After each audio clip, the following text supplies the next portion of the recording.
Hai guys, kembali lagi di Galau Covid Part 2. Oke, kali ini saya akan membagikan tips tentang bagaimana sih cara melakukan isolasi mandiri di rumah dengan baik dan benar. Ikuti ya. Oke, sebelumnya harus tahu dulu nih siapa aja sih yang wajib melakukan isolasi mandiri di rumah. Yang pertama adalah orang yang kontak erat dengan orang yang terkonfirmasi COVID-19 atau yang dibilang positif COVID ya. Yang kedua adalah orang yang positif COVID ya, yang terkonfirmasi COVID, baik yang antigen ataupun yang tes secara PCR positif, itu wajib melakukan isolasi mandiri di rumah, tapi yang tidak ada gejala ataupun gejala ringan ya. Kalau yang sedang dan berat itu harus dibawa ke rumah sakit. Oke, sekarang kita bahas langkah-langkahnya ya untuk melakukan isolasi mandiri di rumah. Simak. Yang pertama adalah usahakan di rumah itu ada ruang yang terpisah yang mempunyai ventilasi yang baik ya, yang jendelanya bisa terbuka. Yang kedua adalah aktivitas di kamar saja, jangan keluar kamar ya, apalagi keluar rumah itu nggak boleh. Yang ketiga adalah tetap lakukan protokol kesehatan yang baik dan benar, memakai masker, cuci tangan, dan menjaga jarak dengan orang yang ada di rumah. Oke, yang keempat adalah gunakan masker saat harus berinteraksi dengan orang yang ada di luar kamar ya. Jadi misalnya dia harus ke dapur ngambil minum gitu ya, dia pakai masker dulu pokoknya, karena kan yang di rumahnya belum tentu semuanya positif kan gitu, jadinya pakai masker ketika keluar kamar. Yang kelima adalah jaga kebutuhan nutrisi, jadi makan makanan yang bergizi ya, jadi jangan yang fast food lah, jadi yang makan makanan yang bergizi. Yang keenam adalah gunakan alat makan dan mandi sendiri, jadinya kayak piring, sendok itu jangan bercampur dengan yang lain ya. Dan gunakan juga yang kalau pas saat mandi itu juga gunakan alat mandi sendiri. Masih ingat nggak sih mungkin kalau yang pernah tinggal di asrama ya, jadi kalau di asrama itu kan dulu bawa alat mandinya sendiri, itu satu gayung isinya peralatan mandi buat dia aja. Nah itu kayak gitu, jadinya jangan bercampur dengan yang sehat alat mandinya ya, jadi punya alat mandi sendiri. Jika kamar mandinya cuma ada satu nih, gimana nih, satu rumah kamar mandinya cuma ada satu, berarti artinya kan harus bercampur dong dengan yang negatif gitu kan. Jadi nggak usah khawatir, jadi kalau misalnya, jadi harus sering dibersihkan ya, terus didekontaminasi. Setelah itu kalau misalnya yang sakit ini habis masuk kamar mandi, jangan langsung masuk nih yang sehat gitu ya, jadi tunggu dulu paling nggak 15-30 menit baru masuk.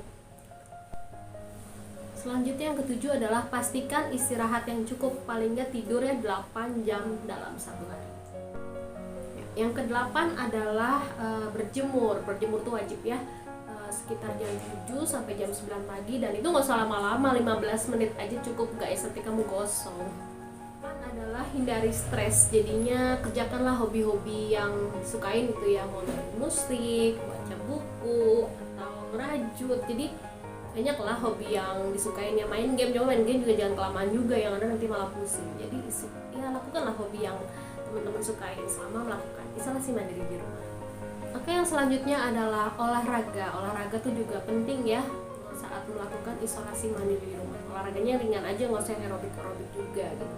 Jadi olahraga ringan, terutama olahraga pernapasan, 15 menit cukup. Yang selanjutnya adalah minum obat-obatan hanya dari dokter saja.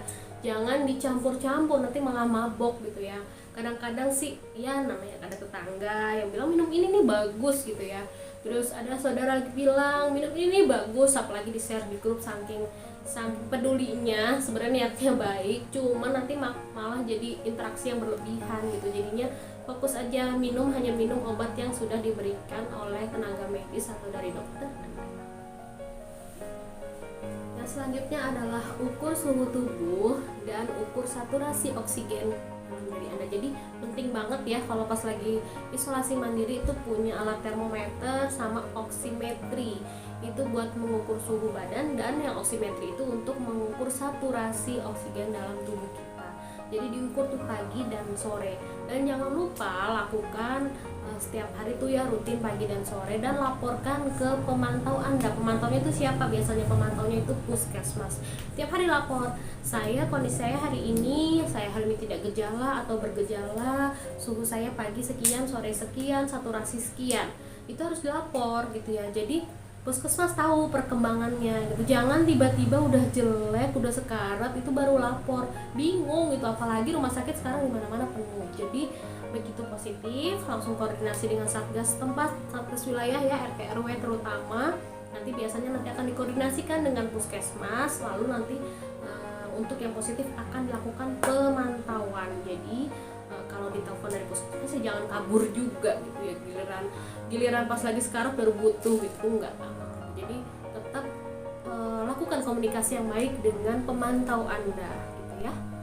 Oke, yang terakhir adalah segera ke rumah sakit jika gejalanya tambah berat, misalnya demamnya tambah tinggi nggak turun-turun, terus tiba-tiba batuknya juga jadi tambah berat, atau saturasinya jadi turun di bawah 95.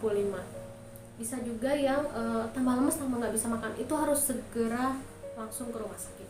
Jangan menunda-nunda ya, karena COVID itu nggak balik, dia adalah virus yang sangat jahat. Oke guys, itu tadi ya panduan cara melakukan isolasi mandiri di rumah. Tetap lakukan prokes kemanapun Anda berada dan dimanapun Anda berada, dan jaga selalu kesehatan. Sehat untuk kita semua.